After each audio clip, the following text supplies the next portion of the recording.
Hey guys, it's Mr. Jackson. I'm here to talk with you about a little bit of good bass technique, bass playing technique.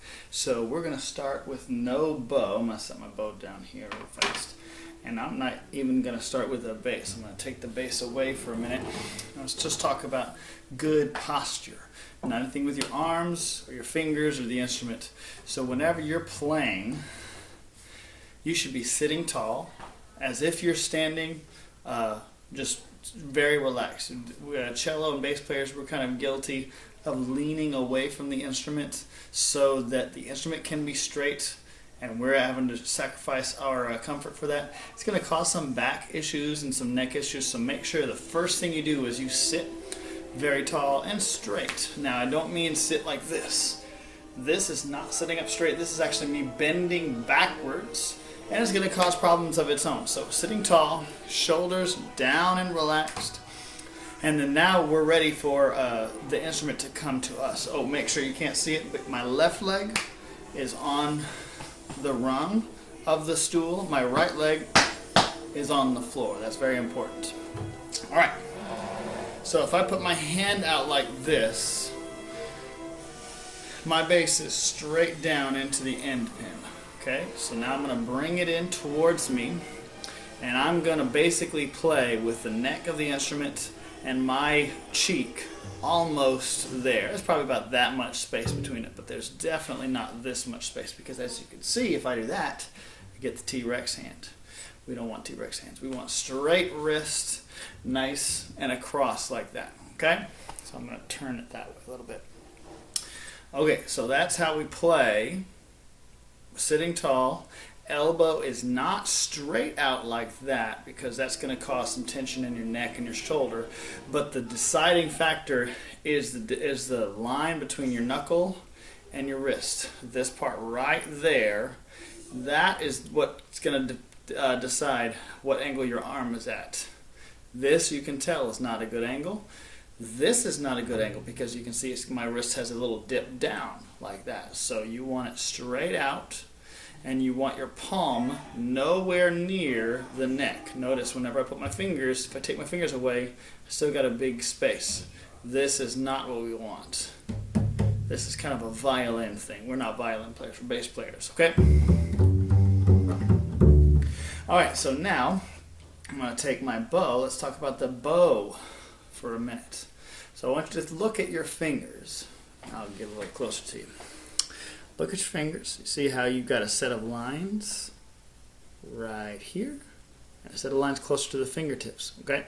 So on your two middle fingers, you want to put the bow across those two middle lines right there, and then the stick is going to go across the end line on this finger and the end line on your pinky. So if you kind of spread your fingers out a little bit, you can see how from here to there, and then a little bit out like that, that creates kind of sort of a straight line. So if I do that, my fingers are curved, and I actually have a little bit of my fingertips hanging over the edge of the frog. That's okay.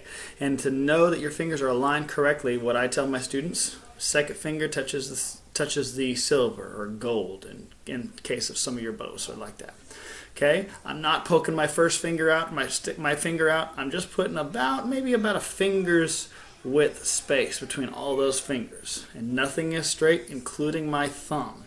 My thumb has a bend to it, not like that, but like that. All right.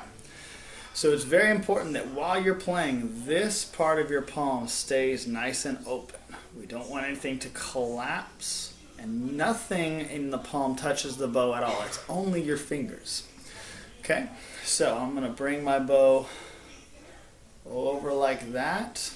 If you do this with the bow hairs down, you'll feel that your thumb and your pinky do quite a bit of work, and that's important that you keep your pinky in the same shape it always is in. Don't let this happen. It's very bad technique, and it's very common for cello and bass players. So you got to keep your thumb and your pinky engaged. So then I want you to roll it back vertically. Now your fingers can relax. Roll it the opposite way.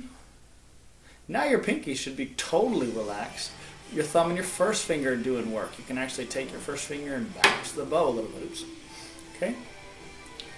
Let's do some windshield wipers. Remember, your fingers are always in the same position no matter what. It's always the same. I'm just rotating my wrist. This is an example of what you shouldn't see.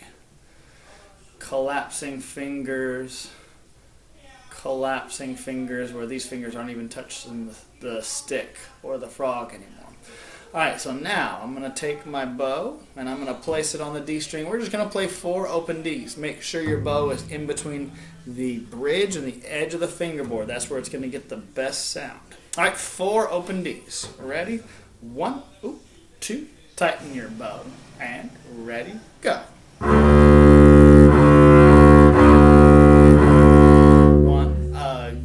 Make sure you're sitting tall, ready, and.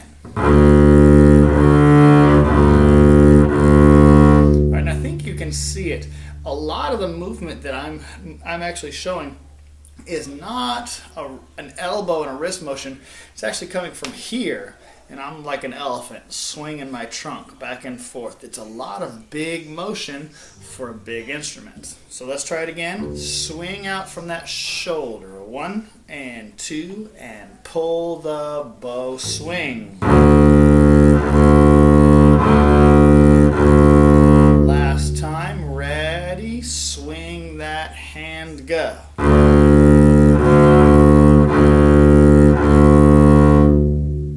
Okay, I know position is not a fun thing to work on. It's not as exciting as playing fast or high-pitched or loud, but if you work on position and making sure that everything of your position is set correctly, it's going to make playing fast, playing loud, playing exciting music much, much easier whenever you get to that point.